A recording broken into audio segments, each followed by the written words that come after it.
Welcome to another episode of the Static Build series. In this episode, we are going to be doing camber arms. Let's see if we got these open. Yeah, here we go. These are Godspeed camber arms, which I have had these in the trunk for weeks now. A bunch of people have told me to not do Godspeed camber arms because they're really bad, and they've already been sitting in my trunk. And remember, this is a budget build. The only other camber arms you can get are like the white line ones that are $300 to $400, and these are only $140. So these are the cheapest camber arms that I could find. What I have found is that the rear actually has stock camber adjustments, and these add 3 degrees is what they say.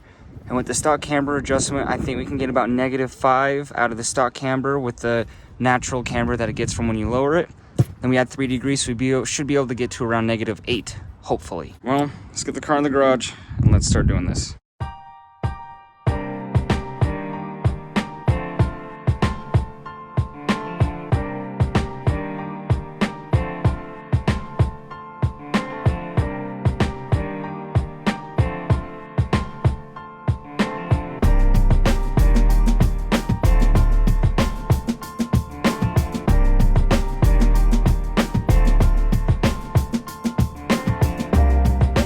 So I figured out that taking this apart and taking that lock nut off and putting this back on would give us more camber because you can spin it in further.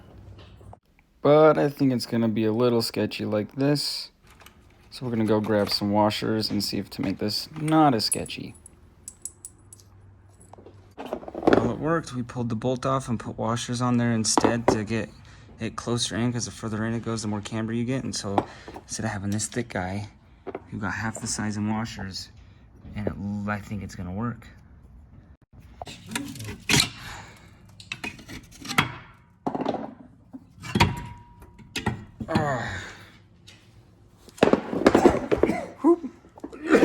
That's the old. This is the new, which is going to be, I guess, does it even matter? I don't think it matters.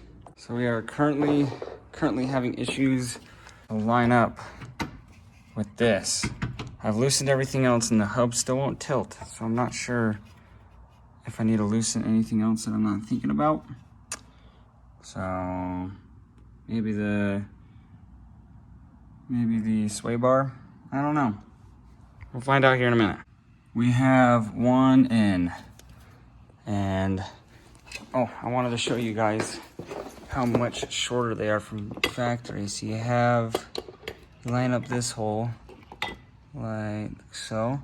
It's lined up all the way to the floor, and it gives you an idea just how much shorter it is. It's a little shorter, so that pulls the front of the hub in, adding the camber. But yeah, we finally got one in. It's dark outside, but now that I know how to do it, we can get the other side done pretty fast, hopefully. So, nice. Now that I've shown you guys exactly what I'm doing by doing the washers and stuff, I'm gonna throw you guys on a time lapse and finish this second side and then show you the end result.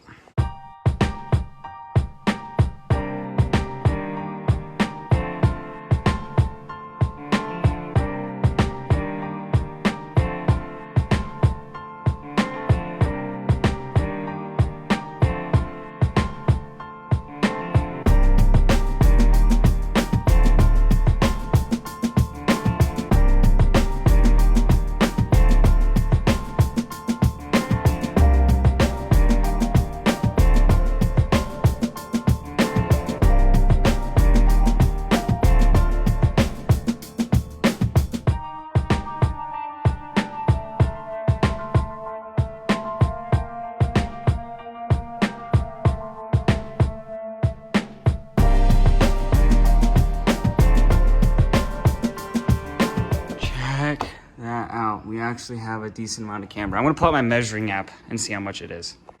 And that is -9 degrees of camber on this side, which is right where we wanna be. Remember the fronts, we don't have the slots all the way tilted in yet because the wheels they're not aggressive enough and away far enough.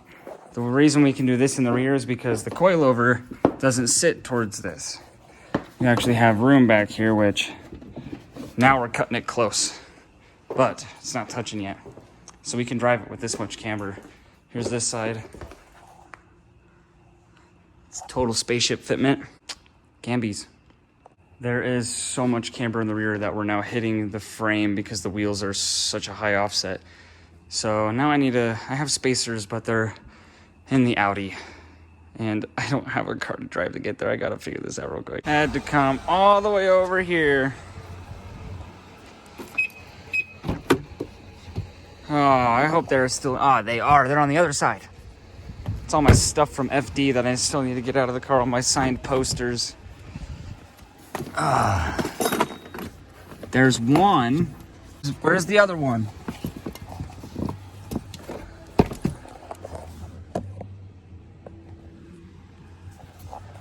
Where's the other spacer? What?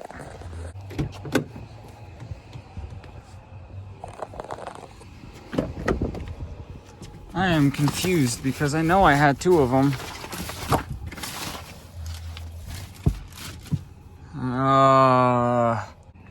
Probably some in the Forester, if we're being honest.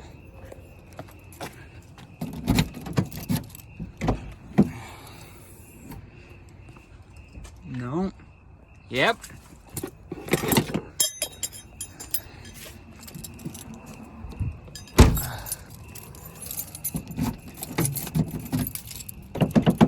Alrighty. Lock the Audi. And we can head back and get the Legacy back home. I am assuming this is what we were hitting. Oh, yep, right there. That's what we were hitting on. Well, I have the spacer on there. Still decently close. So maybe I'm gonna hit it. I'm gonna tap it with a hammer real quick and then put it on the ground.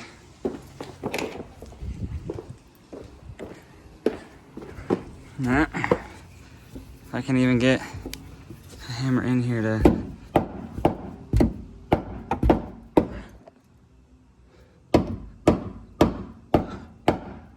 Alright.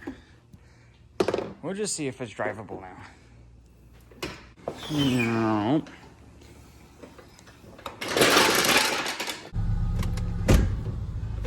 Jeez, that felt rough. Does it work? We're not rubbing. It worked.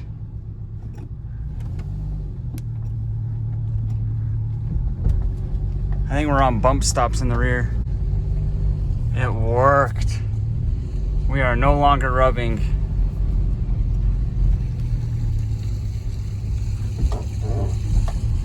Except I think we're sitting on the bump stops in the rear now. So oh yeah, we're 100% sitting on the bump stops in the rear. I hear it. Alrighty. I rate Godspeed camber arms fine. I've never installed any other camber arms. I don't know if that was easy or hard. The first side took me a few hours purely because the amount of room in there to try and get the back bolt on the inside of the car for the camber arm, the stock upper control arm, was really hard to get to. It took me a while to figure it out, how the right angle to get it at with the right tools. And once I figured that out, the other side literally just took me 15 minutes, if that. Tightened well. I got a lot of camber out of it. I'm happy with them, so I guess we'll see how they run long term. I was told that they kind of come loose, but the way that I have them set up, I don't see how they could come loose. So I guess we'll just find out long term. We'll have to go take a look at them and do another review on them once we have some miles on the car with these camber arms. The Legacy fixed, so we're gonna end it. Next video is either gonna be maintenance because this car needs a tune-up to run perfect, and also either wheels or lowering it more. We're gonna be lowering it more. Gotta get wheels first though. So either wheels or doing a maintenance day on it because it needs like an oil change, spark plugs, it needs a couple sensors in it. Has a weird idle when it's cold, but we'll figure it out. Anyways, everyone, thank you for watching. Stay tuned for the next video. Love you all. Peace.